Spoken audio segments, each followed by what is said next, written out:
নেদারল্যান্ডসের বিপক্ষে জিততে চায় বাংলাদেশ, তবে জয়ের চেয়েও ভালো খেলাকে গুরুত্ব দিচ্ছেন অধিনায়ক লিটন দাস। লক্ষ্য এশিয়া কাপ। একসাথে প্রথম অনুশীলন করার কথা থাকলেও বাজে আবহাওয়ায় বাতিল হয়েছে তা। কোনো দ্বিপাক্ষিক সিরিজ কিংবা টুর্নামেন্টের আগে প্রস্তুতির জন্য এত লম্বা সময় পায়নি বাংলাদেশ। ঢাকায় ফিটনেস নিয়ে কাজ হয়েছে অনেক, মিরপুরের পর সিলেটেও হয়েছে স্কিল ক্যাম্প। নেদারল্যান্ডসের বিপক্ষে সিরিজ জয়ের লক্ষ্যের পাশাপাশি এশিয়া কাপে চোখ লিটন দাসের।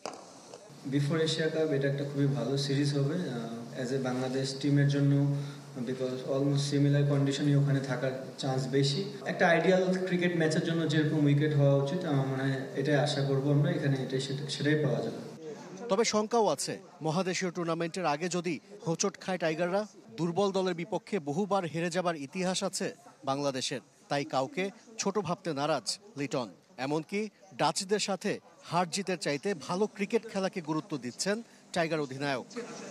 ইন্টারন্যাশনাল ক্রিকেটে এমন কোনো দল নেই যে ছোট। বাংলাদেশ এর আগেও অনেক টিমের কাছে হেরেছে, নতুন কোনো কিছু না। যদি হেরেও যাই, হেরে যেতেই পারি।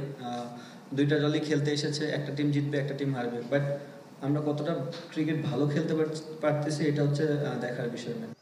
স্কোয়াডে নুরুল হাসান সোহান আর সাইফকে পেয়ে বেশ খুশি লিটন দাস। বিশেষ করে সাইফ হাসানকে অন্তর্ভুক্ত করার কারণ খোলাসা করলেন বাংলাদেশ ক্যাপ্টেন। সোহান ভাই তো অনেকদিন ধরেই মোটামুটি ভালো ক্রিকেট খেলছে। আর সাইফের যে জিনিসটা, সাইফের লাস্ট বিপিএল প্লাস জিটি এবং একটা গেম খেলে আসলো অস্ট্রেলিয়াতে, তার যে খেলার যে প্যাটার্নটা ছিল, এবং আমার কাছে মনে হয় আমাদের এমন একটা প্লেয়ার দরকার ছিল যে কিনা একটু অ্যাগ্রেসিভ মাইন্ডে ক্রিকেট খেলতে পারে মিডল ওভারে, অ্যান্ড 1-2 ওভার যার কাছ থেকে বোলিং পাওয়া যায়। বৃহস্পতিবার প্রথমবার স্কোয়াডের সব ক্রিকেটার একসাথে অনুশীলনের সুযোগ পেয়েছিল, তবে বাধা হয়ে দাঁড়ায় বেরসিক বৃষ্টি। ড্রেসিং রুমে লম্বা সময় ধরে অপেক্ষা করে হার মানে প্রকৃতির কাছে। ওয়েদারের সাথে আমি কি ঘাটতি করবো বলেন, উপর আল্লাহ যেটা দিছে সেটা নিয়ে সন্তুষ্ট। আশিক রুদ্র, চ্যানেল 24, সিলেট।